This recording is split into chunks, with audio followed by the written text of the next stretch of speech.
Reasoning में आज top 5 questions part 7 लेके आए हैं। जो सभी प्रीवियस ईयर परीक्षाओं में पूछे गए प्रश्न हैं उसे आसान ट्रिक के द्वारा बेसिक से समझेंगे। नमस्कार दोस्तों, मैं कुंदन कुमार आपका स्वागत करता हूं आपके अपने चैनल एसएससी दीप पर। कैसे हैं आप लोग? आशा रखते हैं कि आप लोग स्वस्थ होंगे और मन लगा के पढ़ाई कर रहे होंगे, परीक्षा की तैयारी भी कर रहे होंगे। वीडियो अच्छा लगे तो लाइक कर दीजिएगा, चैनल पे नए हैं तो सब्सक्राइब कर लीजिए और अपने दोस्तों में, अपने फ्रेंडों में शेयर कर दीजिए ताकि उनके पास वीडियो सही समय पे आपके द्वारा मिल जाए। और बेल आइकन को ऑल सेट पे डाल दीजिए ताकि नोटिफिकेशन भी आपको मिलते रहे। आते हैं प्रश्न पर। प्रश्न संख्या 1, नीचे दिए गए प्रत्येक प्रश्न में से उस आकृति को चुनना है जो अन्य तीनों से भिन्न है। अन्य तीनों से भिन्न, यहाँ पे जो आकृति डाला हुआ है वो अंग्रेजी के अल्फ़ाबेट अक्षर हैं DHLO। अब यहाँ पे ये शेप में तो भिन्न कोई दिख नहीं रहा है, ये ओपन शेप है, ये भिन्न, ये भी ओपन है, ये क्लोज है, ये क्लोज है। तो इसमें से भिन्न शेप के आधार पे नहीं निकाला जा सकता है। अब नंबर के आधार पे देखते हैं। D 4 नंबर पे होता है, H 8 नंबर पे होता है, L अपने 12 नंबर पे होता है और O कहाँ पे होता है? O 15 नंबर पे होता है। अब नंबर से इसको हम भिन्नता निकालेंगे। 4 में कितना जोड़ने के बाद ये 8 आया? 4 में 4 जोड़ने के बाद ये 8 आया। 8 में कितना जोड़ने के बाद ये 12 आया? 8 में 4 जोड़ने के बाद 12 आया। और 12 में कितना जोड़ने के बाद यहाँ पे 4 जोड़ते तो 16 आना चाहिए था, ये 15 आया। 15 का मतलब है ये 16 नहीं आके 15 आया। तो ये इन तीनों से, चूंकि सबों के बीच में 4 का अंतर और ये 3 स्थान के बाद ही आ गया, ये इसका मतलब है ऑप्शन नंबर डी जो है इन तीन चारों में भिन्न है। ऑप्शन नंबर डी इसका आंसर हो जाएगा। क्वेश्चन नंबर 2 देखते हैं। नीचे पासे की दो स्थितियों को ध्यान से देखें। पासा के 4 बिंदु के विपरीत कितने बिंदु होंगे? अब ये पासा किस प्रकार का है वो पहले पहचानना होगा हमें।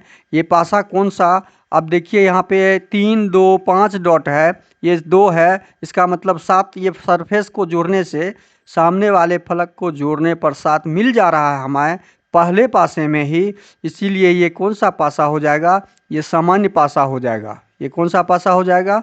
सामान्य पासा हो जाएगा। और सामान्य पासा को बनाने और पहचानने का नियम क्या है वो आपको हम बता चुके हैं, वीडियो आप देख लीजिएगा पासा का। अब इसको पहचानने का नियम क्या है? अब इसमें हमें क्या ढूंढना है? कॉमन ढूंढना है। क्या ढूंढना है? कॉमन ढूंढना है। तो कॉमन में हम देख लेते हैं फर्स्ट पासे में कॉमन कौन सा है। यहाँ 1 दिख रहा है, सेकेंड में भी 1 दिख रहा है, बस एक एक कॉमन है। एक कॉमन तो अच्छा, डबल कॉमन मिल जाए तब तो सबसे अच्छा, बहुत अच्छा हो जाएगा, सोने पे सुहागा हो जाएगा। इस तरह के प्रश्न को हल करने के लिए कहीं कोई लिखने की जरूरत भी नहीं पड़ेगी। अब हम 1 लिखेंगे यहाँ पे और क्लॉकवाइज लिखने चलेंगे। 1 का क्लॉकवाइज यहाँ पे फर्स्ट पासे में 2 हो रहा है, 2 के क्लॉकवाइज में 5 हो जा रहा है, 5 डॉट। अब यहाँ पे 1 के क्लॉकवाइज 5 हो रहा है, सेकेंड पासा का लिखेंगे। 1 का क्लॉकवाइज 5 और 5 के क्लॉकवाइज फिर जाएंगे तो 4 हो जा रहा है, 4 हो जा रहा है। प्रश्न में क्या दिया गया था कि नीचे पासे की दो स्थितियों को ध्यान से देखें। 4 बिंदु, प्रश्न में क्या दिया हुआ है? 4 बिंदु के विपरीत। अब यहाँ पे 4 बिंदु कहाँ पर है? यहाँ है, इसका मतलब आंसर क्या हो गया? 4 बिंदु के विपरीत 5 होगा और 5 बिंदु के विपरीत 4 होगा। इस पासे में 4 बिंदु के विपरीत 5 बिंदु वाला होगा और ऑप्शन नंबर सी इसका आंसर सही हो जाएगा। क्वेश्चन नंबर 3 देखते हैं। 3 में क्या है? निम्न दिए गए प्रश्न संख्याओं की एक श्रृंखला दी गई है। श्रृंखला में प्रश्नवाचक चिन्ह जहाँ पे है, चिन्ह के स्थान पर आने वाली संख्या को विकल्पों से भरना है। अब ये प्रश्न जो दिया गया है 1 3 12 60। अब इसमें क्या है रिलेशन? 1 में 3 से क्या किया गया? गुना किया गया है। 1 में 3 से गुना किया गया। 3 में कितना से गुना किया गया? 4 से गुना किया तो 12 हो गया। 12 में कितना से गुना किया? तो 5 से गुना किया है तो 12 पंचे 60 हो गया। अब क्या करेंगे, 60 में कितना से गुना करेंगे, 60 में 6 से गुना करेंगे, वो संख्या यहाँ पे प्रश्नवाचक चिन्ह की जगह पे आएगा। तो 60 को 6 से गुना करेंगे तो 360 होगा, 360 होगा। इसका मतलब है ऑप्शन नंबर ए आपका सही है, ऑप्शन नंबर ए सही होगा। अब प्रश्न संख्या 4 में देखते हैं, कैलेंडर संबंधित है। 400 वर्षों में फरवरी 29 दिन कितनी बार आएगा। इसका मतलब 29 दिन लीप ईयर वर्ष होता है। लीप ईयर्स का फार्मूला आपको पता होना चाहिए, जानकारी होनी चाहिए। लीप ईयर वर्ष किसको बोलते हैं। लीप ईयर इंग्लिश में बोलते हैं, हिंदी में अधिवर्ष बोला जाता है। इसी को हिंदी में अधिवर्ष बोलते हैं।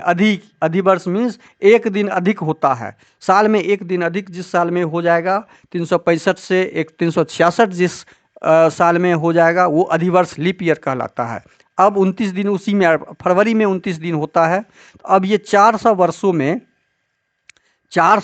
में हम लीप ईयर निकालेंगे। तो लीप ईयर निकालने के लिए क्या करते हैं, टोटल वर्षों में 4 से भाग लगाते हैं। टोटल वर्ष में जब यदि हम 4 से भाग लगाएंगे तो ये भागफल कितना आया, 100 वर्ष। 100 वर्ष लीप ईयर वर्ष होना चाहिए लेकिन नहीं होगा। 100 वर्ष लीप ईयर वर्ष होना चाहिए लेकिन ये नहीं होगा। इसका आंसर 97 आएगा, ऑप्शन नंबर सी। क्यों आएगा वो समझ लीजिए। अब शताब्दी वर्ष हमें पता है, क्या पता है कि शताब्दी वर्ष जो है, सैकड़ा वाला वर्ष, शताब्दी वर्ष, उसमें 400 से भाग लगाते हैं। उसमें शताब्दी वर्ष में 400 से भाग लगाते हैं, तब जाके लीप ईयर निकलता है। भाग लगाने पर लीप ईयर ज्ञात किया जाता है। भाग लगाने पर लीप ईयर ज्ञात किया जाता है, लीप ईयर ज्ञात किया जाता है। अब देखिए इसमें 100 से लेके 400 वर्ष तक किया जाता है। 100 वर्ष से लेके एक वर्ष से लेके 400 वर्षों तक कितने शताब्दी वर्ष हैं, कितने शताब्दी वर्ष हैं, शताब्दी वर्ष कितने हैं, 3 शताब्दी वर्ष हैं। शताब्दी वर्ष कितने हैं, 4 हैं। 100 है, 200 है, 300 है और 400 है। अब ये देखिए 4 शताब्दी वर्ष है, जिसमें से केवल 400 ऐसा शताब्दी वर्ष है जो 400 से भाग लगता है। बाकी शताब्दी वर्षों में 400 से भाग नहीं लगेगा। तो ये 400 वर्ष जो है ये एक लीप ईयर वर्ष हो जाएगा। तो ये जब एक लीप ईयर वर्ष हो जाएगा तो 100 में तो वो एक 400 वर्ष वाला भी लीप ईयर वर्ष है। अब ये 100, 200 और 300 ये तीनों शताब्दी वर्ष है, लेकिन ये तीनों 4 से डिवाइड है, 4 से भाग लग जाएगा तीनों में। और जो इसमें हमने जब भाग लगाया तो ये संख्या, इस तीनों का संख्या भी काउंट हो गया। लेकिन ये तीनों ये तीनों लीप ईयर वर्ष नहीं है। ये क्या है, तीनों सामान्य वर्ष है। ये तीनों सामान्य वर्ष है, इसलिए ये 3 संख्या क्या हो जाएगी, 3 वर्ष इस 100 में से हम घटा लेंगे। यही इसीलिए 97 हुआ। 97 क्यों हुआ समझ में आ गया। यही 3 वर्ष 100 ईस्वी, 200 ईस्वी और 300 ईस्वी इसमें से घट जाएगा। तो जब हम घटाएंगे इसमें से तो 100 में से 3 घटाएंगे तो कितना हो जाएगा, 97। यही 97 यहाँ पे ऑप्शन सी में आया था। इसी को समझाने के लिए हमें इतना डिस्क्राइब करना पड़ा। अब क्वेश्चन नंबर 5 पे आते हैं। 5 में प्रश्न है, नीचे दिए गए प्रश्न में आकृति का उचित दर्पण प्रतिबिंब उसके दिए गए 4 विकल्पों में से ढूंढना है। अब दिए गए विकल्प जो हैं, ये इन विकल्प में से ये आईना में जो चित्र बन रहा है उसे हमें बनाना है। आईना हमें पता है कि आईना का ट्रिक क्या है, आईना का पहचानने का नियम क्या है। आईना में दायां बायां हो जाता है और बायां दायां हो जाता है, बस इतना आपको याद रखना है। दायां बायां में कन्वर्ट हो जाता है और बायां दायां में कन्वर्ट हो जाता है। बायां भाग दायां में और दायां भाग बायां में कन्वर्ट हो जाता है। अब इस चीज़ के लिए हम क्या देखेंगे, हम चित्र को देखेंगे। पहले चित्र को देखेंगे कि चित्र का ये ये जो तीर का निशान लगा हुआ है ये चित्र का किस साइड में है? ये राइट साइड में है। आर हो गया राइट साइड। तो ये जब आईना में देखेंगे तो ये राइट साइड किधर, और ये एंगल जो है ये कहाँ पे है? लेफ्ट साइड में है। जब ये आईना में देखेंगे तो ये राइट वाला क्या बन जाएगा? लेफ्ट हो जाएगा। और लेफ्ट वाला क्या बन जाएगा? ये भाग राइट बन जाएगा। अब ये इस प्रकार से हम चित्र को देखेंगे। ये राइट वाला आईना में देखेंगे जब तो लेफ्ट हो जाएगा, और लेफ्ट वाला आईना में क्या हो जाएगा? राइट हो जाएगा। अब इसमें से ढूंढेंगे कि लेफ्ट राइट करके कौन सा चित्र है। तो ऑप्शन ए चित्र है, ऑप्शन बी में है, ऑप्शन डी में है, ऑप्शन सी नहीं है। सी ऑप्शन कट जाएगा पहले ही। अब हमें बीच का आकृति देखना है कि बीच में ये इस प्रकार की आकृति है जो इस लंब पे डाला हुआ है। अब ये आकृति अभी लेफ्ट में है और ये इधर आके राइट में हो जाएगा।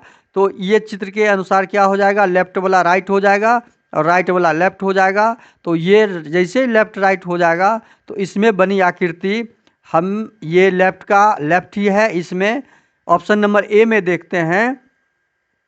जब 3 ऑप्शन हम ढूंढे हैं तो ऑप्शन नंबर ए में क्या हो जाएगा कि ये एरिया चौखुट एरिया है, मतलब लाइनिंग एरिया है, और ये यहाँ गोल एरिया बना दिया है। तो ये तो यहाँ इसके कारण तुरंत ऑप्शन बाहर हो जाएगा, ये ऑप्शन नहीं होगा। अब ये लेफ्ट साइड में ही दिया हुआ है, ये लेफ्ट साइड राइट साइड में जाना चाहिए। ये एरिया यहाँ लेफ्ट साइड में ही है, इसलिए ऑप्शन नंबर बी भी इसमें से छट जाएगा। हम ऑप्शन नंबर बी भी छांट देंगे तो बचा क्या? ऑप्शन नंबर डी केवल बचा, जो इसका सही आंसर होगा ऑप्शन डी। ये लेफ्ट वाला साइड राइट में यहाँ पे आ गया, यही आंसर इसका ऑप्शन डी हो जाएगा। वीडियो अच्छा लगे तो लाइक कर दीजिएगा, चैनल पे नए हैं तो सब्सक्राइब कर डालिए और बेल आइकन को ऑल सेट पे डाल दीजिए ताकि नोटिफिकेशन आपको मिलता रहे। आपका सब्सक्रिप्शन और कमेंट मेरे लिए बहुत महत्वपूर्ण है। आप कमेंट कम से कम किया कीजिए और सब्सक्राइब कर लीजिए ताकि मेरा हौसला बना रहे और हम इस तरह के वीडियो और प्रश्न को लेके आते रहें।